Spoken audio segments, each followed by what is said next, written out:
It was just after midnight in the very early morning hours of March 3rd, 2020, on the northern end of Nashville, Tennessee. Throughout the major city of nearly 700,000 people, most were fast asleep for work and school the next day. However, while most people were fast asleep, severe weather forecasters were on high alert over the potential for tornadoes through the late night hours. Overhead, a warm front had stalled just to the north of the city, leaving temperatures almost 30 degrees higher than the previous day. About 50 miles west of downtown Nashville, an isolated supercell had just fired an hour before midnight. By midnight, the supercell had intensified significantly and was now rapidly closing in on the major city.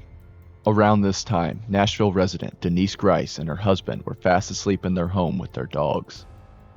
As the supercell began to close in on their home, it suddenly began producing an extremely strong and fast-moving tornado.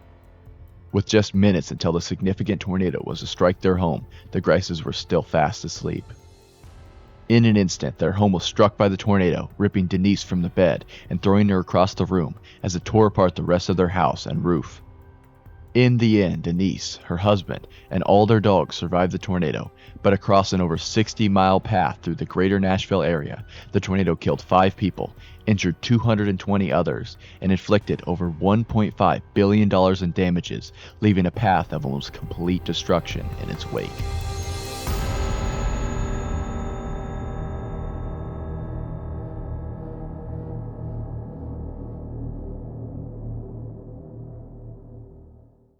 Days before the 3rd, forecasters were not expecting any major severe weather potential to occur over the next week. On each of the 4 to 8 day outlooks leading up to the 3rd, no 15% or 30% risk areas were delineated for the region. However, in the discussion issued on February 28th, the SPC mentioned that a trough would eject eastward across the southern third of the central United States, interacting with a moderately moist air mass across the southern plains and southeast. Trough is an elongated area of lower air pressure usually associated with severe weather systems because they tend to bring ample ingredients to form supercells and other forms of severe weather. On the Day 3 outlook issued the next day, the SPC issued a marginal risk for a small portion of northeastern Arkansas and western Tennessee ahead of an approaching cold front. The outlook noted that moist return flow was expected to bring low 60 dew points throughout the region. The outlook also noted that the forecasted low-level moisture coupled with steep mid-level lapse rates would result in a moderate instability amidst low convective inhibition. Steep lapse rates allow storms to rapidly intensify and become powerful supercells. Strong westerly flow aloft was also forecasted to be in place, likely contributing to strong vertical shear around 50 to 60 knots. The result would be an environment supportive of rotating thunderstorms if storms could develop and persist. Shear is a change in wind speed and direction with height, which organizes and maintains thunderstorms. The next day, on the Day 2 outlook, the SPC maintained and expanded the marginal risk area, while also including a 2% tornado risk for much of the region. Much of the similar forecasting uncertainties remained, but at the end of the outlook, the SPC mentioned that an upgrade to slight risk may be needed on the Day 1 outlook. As the 3rd continued to near closer and closer, the tornadic potential only continued to rise.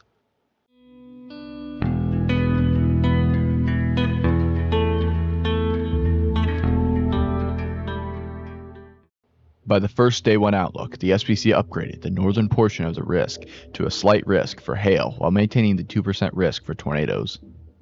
At this outlook, the SPC began to upgrade their wording on the event's potential impacts. They noted that given the favorable shear across the region, the thermodynamic evolution would support at least isolated supercell storms as a severe risk, particularly in the form of hail. They also noted that the primary risk appeared to be hail, but locally damaging winds and even a couple of tornadoes would be possible across western Tennessee vicinity through roughly 7 p.m. to 1 a.m. Around this time, thick cloud cover was still evident over the region, still continuing to cast some uncertainty on the severe weather potential for the day. Then, at the 16:30 outlook, the SPC upgraded the tornado risk to 5% due to increased confidence and ample low-level wind shear and supercell formation. By early afternoon, much of the cloud cover throughout the region had cleared, rapidly increasing the chances for severe weather in the day. By 3:54 p.m., a mesoscale discussion was issued for portions of southeastern Missouri, northeastern Arkansas, and western Tennessee. This discussion stated that deepening cumulus fields in conjunction with the triple point ahead of the incoming low-pressure system would continue to grow throughout the evening hours and bring severe weather potential to the region.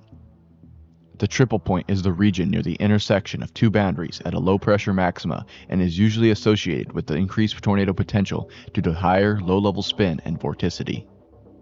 However, in this mesoscale discussion, tornadoes were not even mentioned. Then, at 5:20 p.m., a tornado watch was issued throughout the region.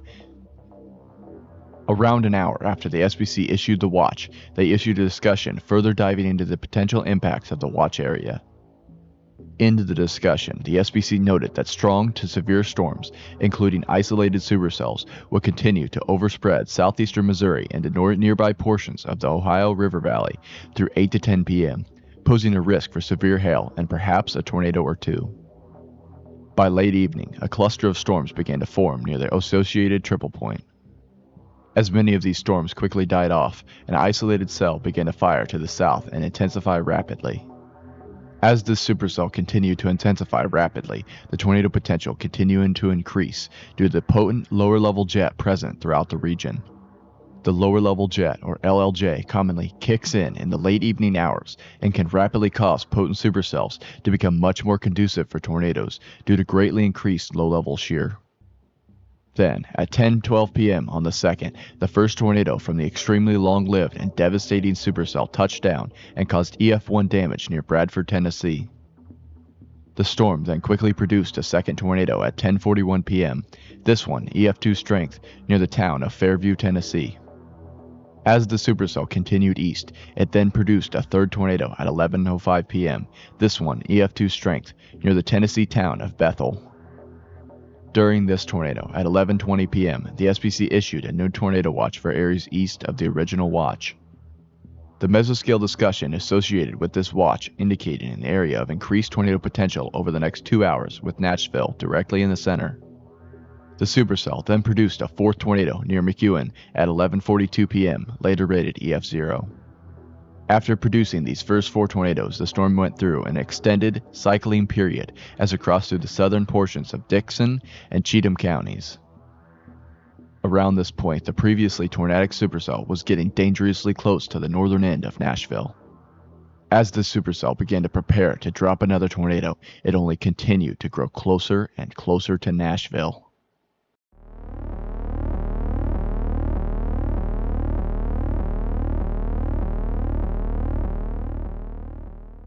At 12:32 a.m. in the western Davison County along River Road, 7 miles northeast of Pegram, the tornado first touched down, initially shredding trees as it crossed the Cumberland River and moved through Bell's Bend, where a barn was also destroyed.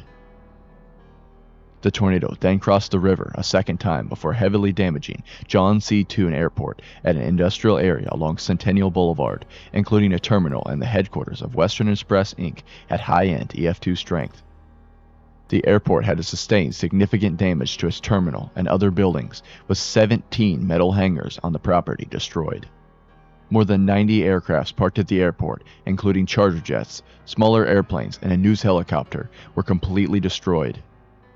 Maintaining high-end EF2 strength, the tornado then crossed SR-155 and struck the former Tennessee State Prison, which sustained considerable structural damage. A communications tower and metal truss transmission towers were destroyed nearby. The tornado then crossed the Cumberland River a third time and traveled through river bottomland in the Bordeaux neighborhood. Here, the tornado snapped trees, produced roof damage to a few homes and a nursing home, and destroyed a few small sheds and outbuildings. The tornado then crossed the river again and struck the northern part of the Tennessee State University campus at EF2 intensity. Here, agricultural buildings on the campus were heavily damaged, resulting in the deaths of 2 calves and injuries to several goats. East of this location, the tornado then produced EF1 to EF2 damage in the North Nashville neighborhood, mainly to numerous homes and a few businesses. Some small homes also sustained roof and exterior wall loss in this area, and many trees and power lines were downed. The tornado then grew to nearly 2/3 of a mile wide as it crossed I-65 and moved into Germantown, just north of the Tennessee state capital, where it produced a widespread swath of mid to high-end EF2 damage. Throughout Germantown, numerous homes, churches, and apartment buildings sustained significant structural damage, including several large, multi-story apartment buildings that had their roofs and upper floor exterior walls ripped off. An O'Reilly Auto Parts store was also damaged, and an AutoZone was almost completely destroyed in this area. Additionally, the Tennessee Department of Human Services building was largely destroyed, with its roof ripped off and exterior walls collapsed. Around this time, local news media in Nashville began reporting power flashes and showing numerous videos of the tornado as it moved through the area. One of these news stations included WTVF, whose studio facility, located along James Robertson Parkway between Germantown and the state capitol, narrowly missed a direct hit by the tornado.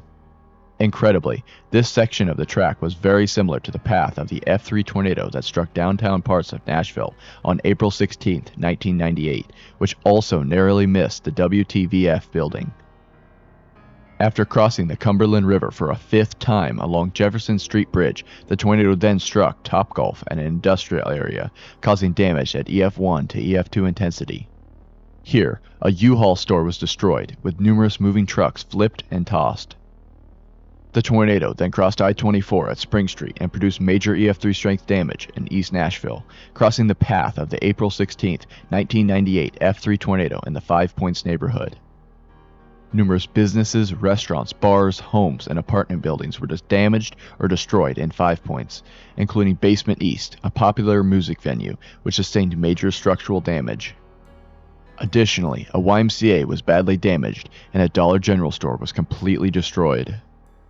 Unfortunately, 2 fatalities occurred in Five Points when 2 pedestrians were struck by debris in McFerrin Avenue.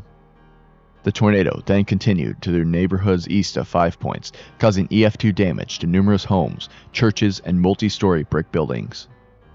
Some of the structures in this area had removal of roofs and collapse of exterior walls. The tornado then continued at EF1 to EF2 strength back across the river, across Briley Parkway, into the Lincoln Hills neighborhood, where many homes were damaged in this residential area.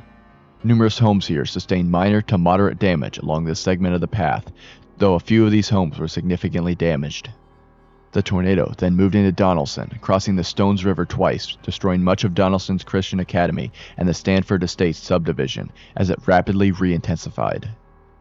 Numerous homes at Stanford Estates were destroyed, and vehicles were thrown and mangled, and a few homes in the subdivision were leveled at high-end EF3 strength. The tornado then crossed US 70 and then the Stones River for a third time. It continued into the southern portion of Hermitage at high-end EF2 intensity.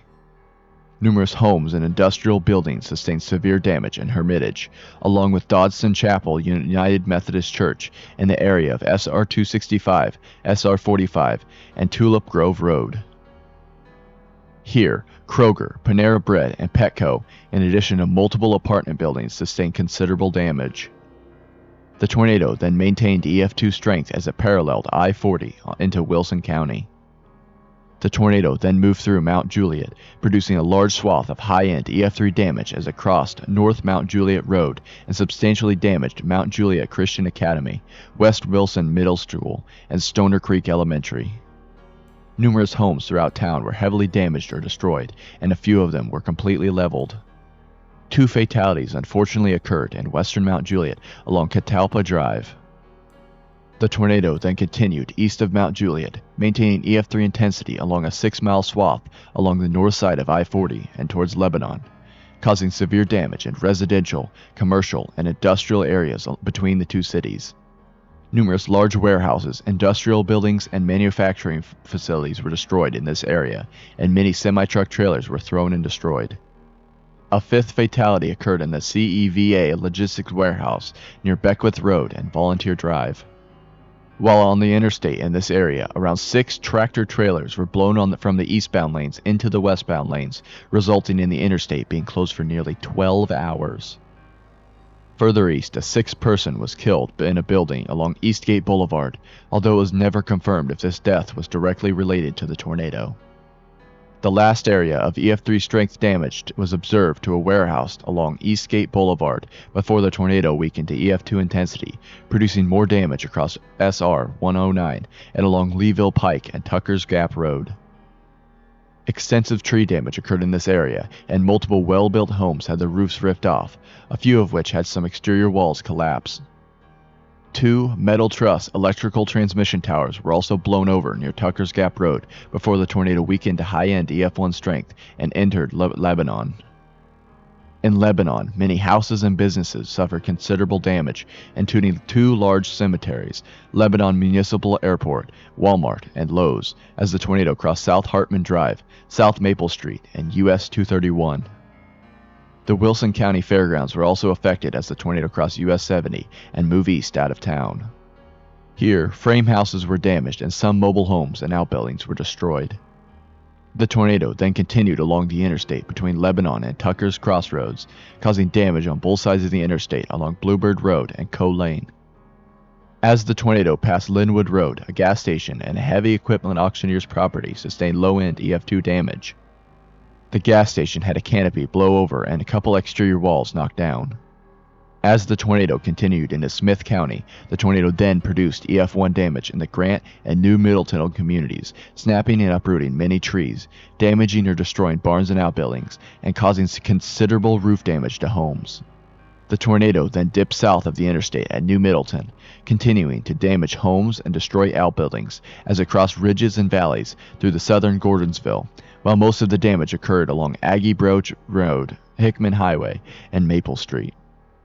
A couple of mobile homes were damaged or destroyed in the Gordonsville area, including one that was flipped on top of a truck on Hickman Highway, and damage in this area was rated high-end EF1. More tree and structural damage was observed as the tornado left Gordonsville at EF1 intensity before it lifted east-northeast of Hickman along SR 141 at 1:35 a.m. The storm then later went on to produce 4 more tornadoes, including the Cookeville EF4 that killed 19 people. Even though it was in the extremely early morning hours of the 3rd, the extreme impacts from the tornado was evident throughout the city of Nashville. However, the true impacts of the tornado would not be visible until daybreak.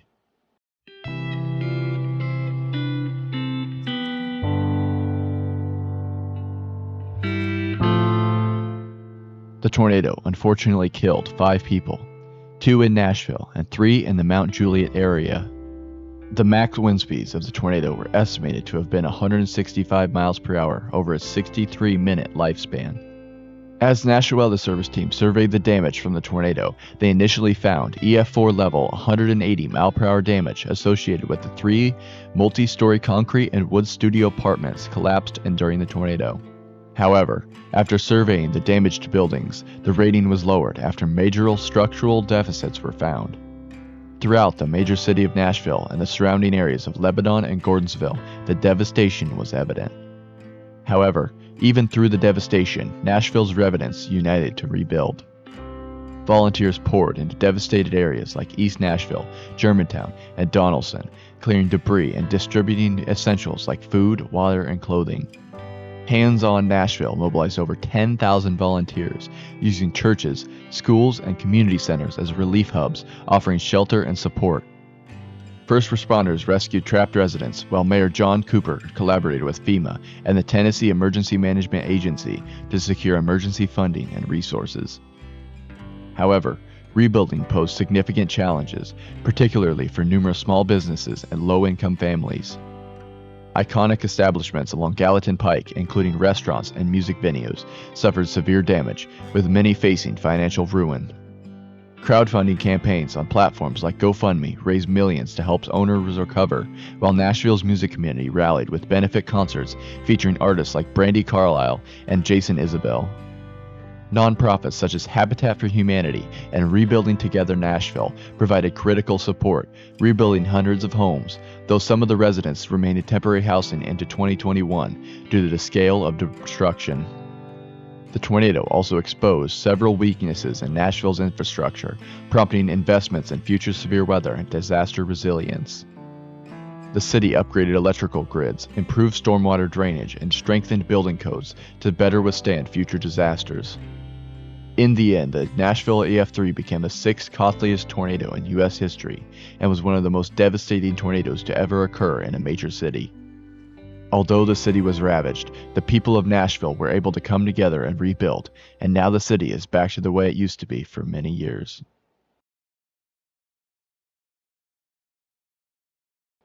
As always, thank you guys for watching so much. I really appreciate everybody for tuning in here.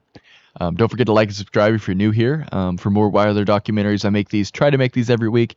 It's kind of getting to every 2 weeks because now I'm back in school. It's just getting tough, but I'm still planning on doing every 2 weeks. I'll see if that can stay up, but that is my plan right now. I'll let you guys know in the communities tab if that changes.